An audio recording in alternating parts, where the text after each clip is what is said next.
Olá, amigos, olá, amigas. Estamos iniciando a nossa Economia e Desenvolvimento desta semana e vamos de imediato para o espaço do Momento Empresarial. Giovanni D'Agostino, obrigado pela tua presença. Silvio Lopes, a satisfação estar participando do teu programa novamente. Estamos aí chegando quase no final do ano e eu acho que, naturalmente, isso aí também traz muitas questões para vocês, muito acúmulo de trabalho, planejamento para o ano que vem e tal. Mas há uma coisa, né, Giovanni, que é a questão do planejamento tributário das empresas. E esse planejamento é importante porque as empresas elas precisam ter esse planejamento. A questão tributária no país é muito complexa, é muito extensa, sempre mudanças a toda hora e tal, e é preciso que haja um planejamento muito rigoroso nisso. E, sobretudo, as empresas superavitárias, qual é o problema dessas empresas? Então, não é raro, né, que aconteça das empresas superavitárias acumularem sobras, né, de valores nas suas disponibilidades e essas quantias, então, serem aplicadas no mercado financeiro, né, nas instituições financeiras, essas aplicações financeiras, né? E essas aplicações financeiras geram rendimentos das aplicações, né? Tal como quando a pessoa física faz investimentos, né, nesses fundos de aplicações. Tem um retorno, tem um rendimento. Então, as empresas também, né, têm o rendimento quando fazem essas aplicações, né, dessas sobras, esses superávites, né, acumulados aí que as empresas oferem. E no que toca a esse acúmulo das disponibilidades, também ali incide uma necessidade, né, de se fazer um planejamento tributário. O senhor tem ideia do motivo pelo qual isso é necessário? Para o cara não pagar mais, além do devido, e pagar coisas que não precisava pagar. Isso também? Também, né? É que o sistema tributário, aqui no Brasil, ele é complexo, né? Eu imagino que vai ficar mais complexo ainda com a reforma tributária, notadamente porque nós teremos aí alguns anos de dois sistemas atuando em conjunto, da reforma tributária e o da tributação antiga, não é? E acontece que quando o valor dessas disponibilidades ficam aplicadas no mercado financeiro através de uma pessoa jurídica, sobre o rendimento dessas aplicações na pessoa jurídica, incidem alguns tributos que não incidem na pessoa física, né? Então, quando a empresa tem aplicações financeiras, sobre o rendimento, no caso da pessoa jurídica, vai incidir o imposto de renda, e aí o imposto de renda também incide na pessoa física, mas vai incidir também a contribuição social sobre o lucro líquido, que não tem na pessoa física, e o PIS e a COFINS, que não tem na pessoa física. Então é importante fazer um planejamento no sentido de que a empresa não tenha uma sobra demasiada nas disponibilidades, não é? Claro, fazer uma reserva técnica aí para, quem sabe, pagar uns 3 meses de despesas, não é? Mas esse excedente ser distribuído a título de lucros para os sócios, né? Para os acionistas, enfim, né? No caso dessas sociedades anônimas de capital fechado, principalmente, que exatamente para que tenhamos uma economia tributária,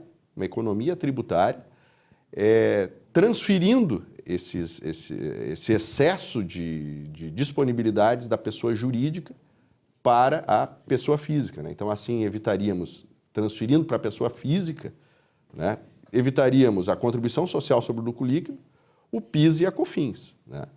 Com relação ao PIS e a COFINS, foi editado agora, recentemente, essa semana, uma definição do STF sobre a tributação do PIS e da COFINS sobre as receitas financeiras. Então, lá no fim do mandato presidencial da época do governo Bolsonaro, é verdade que foi no fim, foram reduzidas as alíquotas do PIS e da COFINS, incidentes sobre as receitas financeiras, para 0,33% e 2%. Né? 0,33% de PIS e 2% de COFINS. Logo que trocou o governo para o atual mandatário, o governo Lula, então foram aumentadas as alíquotas. Na verdade, foi reconstituídas as alíquotas anteriores, né? De 0,65% de PIS para 4%.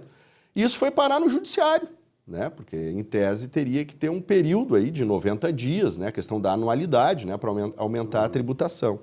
E o STF definiu como constitucional esse retorno das alíquotas maiores do PIS e da COFINS, né, sobre as receitas financeiras. Isso faz com que cada vez mais, o contribuinte, o empresário, É importante ficar atento, né, para fazer um adequado planejamento tributário, inclusive nessas especificidades. Veja só, Silvio Lopes. Está preparado para isso também, né? Está preparado para isso, exatamente. Porque muitas vezes o empresário é mais conservador, né, sob o ponto de vista financeiro, acumula superávit, acumula lucros acumulados, tem sobras financeiras, não é? Só vou deixar na empresa. Né? Então, imagina uma empresa que precisa, para pagar as suas contas, precisa de 1 milhão por mês. Vamos imaginar nesse cenário hipotético. Mas o camarada tem 20 milhões já aplicado nas disponibilidades, nas aplicações financeiras. Aí tu imagina o rendimento dessas aplicações. Vai pagar 9% de contribuição social, mais 4,65% de PIS e da COFINS, não é? Então, isso vai fazer com que o encargo tributário sobre esse rendimento fique bastante alto, né? Então, para reduzir, é melhor fazer uma distribuição de dividendos para os acionistas, para os sócios, não é? Porque essa mesma aplicação na pessoa física vai incidir um tributo só, que é o imposto de renda da pessoa física. É que facilita. O problema todo a questão tributária no Brasil, além de ser rigorosa, ser muito elevada. Aliás, se nós compararmos do ponto de vista internacional, não é tão elevada. O problema todo no Brasil é a complexidade disso, né? Porque, por exemplo, uma empresa, seja ela pequena, micro, média ou grande, ela tem que dispor de uma série de instrumentos, perde tempo, custos exagerados, exatamente para poder se alinhar e cumprir com todas as obrigações tributárias, enfim, que o governo exige, não só o governo federal, o governo dos estados e o governo dos municípios.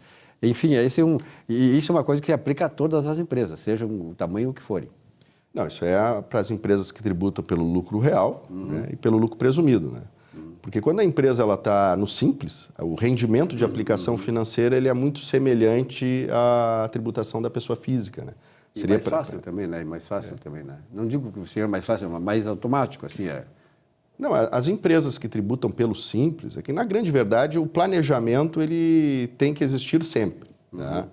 Inclusive para as empresas que pretendem tributar pelo simples ou têm alguma dúvida, não é? Porque existem determinadas atividades onde é necessário mesmo, sem sombra de dúvida, o planejamento, porque pode acontecer, sim, da tributação no simples, da tributação do simples ser mais onerosa do que fora do simples. E aí nós vamos verificar, por exemplo, tem um ramo de atividade que é a prestação de serviços de profissão regulamentada, serviços técnicos, que a folha de pagamento é inferior a 28% do faturamento. Nesse caso, a alíquota, a tabela da alíquota do Simples, ela tem um aumento, né, exponencial, né? Então, claro, talvez seja melhor não ficar no Simples. Né? Perfeito. Giovanni, obrigado pela tua presença aqui. Importante, né, trazer esses assuntos aí, porque, na verdade, né, é o objetivo exatamente desse espaço, é alertar os empresários, abrir as perspectivas e fazer com que eles possam, né, navegar em mares mais mansos e menos revoltosos, digamos. É importante o empresário buscar, né? Buscar o auxílio de um profissional, de um contador capacitado para se dar conta desses detalhes que muitas vezes passa por desapercebido. E acaba pagando mais caro se não fizer isso aí. Um grande abraço e até a próxima. Um grande abraço.